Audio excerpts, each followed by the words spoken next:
अस्सलामुअलैकुम। कराची में सुबह सवेरे रिमझिम से मौसम खुशगवार, शेर काइद के साहिल समंदर पर अजीब व गरीब मंजर, देखने वाले भी सेहर ज़दा।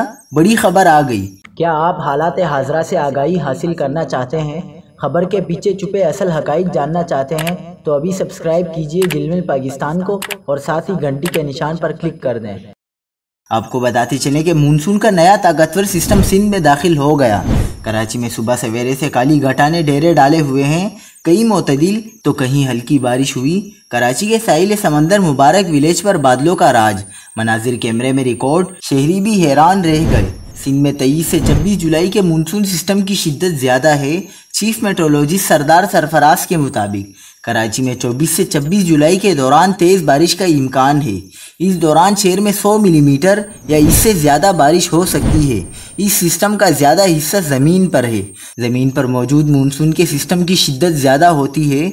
23 से 26 जुलाई तक सिंध में तेज़ और कहीं मूसलाधार बारिशों का इम्कान है, जबकि बालाई सिंध में 27 जुलाई तक बारिश का इम्कान रहेगा।